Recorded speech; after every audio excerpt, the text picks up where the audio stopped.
Assalamualaikum warahmatullahi wabarakatuh. Salam sejahtera untuk kita semua. Saya Al-Muzamil Yusuf A420, fraksi PKSDP Lampung. Pimpinan dan anggota yang terhormat, hadirin sekalian yang saya muliakan. Beberapa pekan terakhir ini polemik kita sangat tajam dan mendalam tentang tes wawasan kebangsaan yang dilakukan oleh BKN terhadap calon ASN KPK. Masalahnya telah menarik perhatian publik yang begitu luas, terutama pada pertanyaan dalam tes yang sangat sensitif, bahkan menyangkut keyakinan beragama seseorang. Pada kesempatan singkat dan ringkas ini yang berharga ini, saya hanya ambil dua contoh saja, yaitu pertama, seorang muslimah calon ASN KPK ketika ditanya tentang siapkah mencabut kerudung dan jilbabnya demi bangsa dan negara, ketika dia menjawab tidak, saya akan tetap memakai kerudungnya, penguji mengatakan Anda egois, tidak berani berkorban demi bangsa dan negara. Yang kedua, lebih parah dari itu adalah seorang peserta tes telah ditanya untuk memilih salah satu saja, Pancasila atau Al-Quran, tidak boleh memilih kedua-duanya. Pembenaran terhadap pertanyaan-pertanyaan tersebut telah kita dengar bahwa BKN ingin memberangus habis paham radikalisme agama yang telah menyebar di kalangan ASN.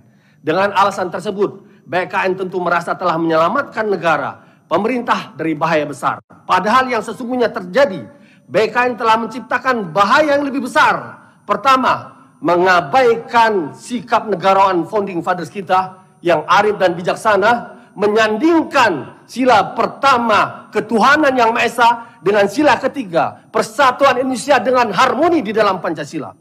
Kedua, BKN telah menginjak-injak amanat konstitusi Undang-Undang Dasar kita pasal 29 ayat 1 dan 2 yang berbunyi negara berasal atas ketuhanan yang Maha Esa dan negara menjamin setiap penduduk untuk memeluk agamanya masing-masing dan beribadat menurut agama dan kepercayaan itu.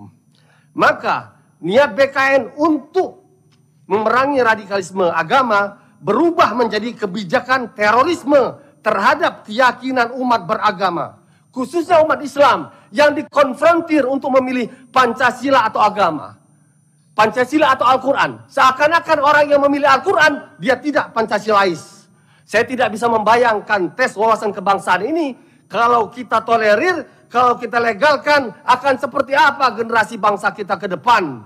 Oleh karena itu, pada forum yang penting ini, saya menyampaikan 3 tuntutan. Pertama, Presiden Jokowi harus menggunakan kewenangannya untuk membatalkan pemberlakuan TWK BKN terhadap calon ASN KPK maupun terhadap seluruh ASN dari berbagai instansi.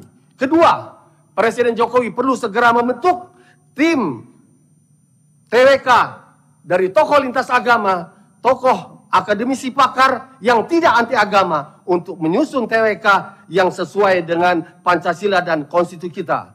Dan ketiga, DPR harus memanggil BKN untuk mempertanggungjawabkan apa yang telah mereka lakukan pada kasus seleksi calon ASN KPK. Allahu Akbar, merdeka! Assalamualaikum warahmatullahi wabarakatuh.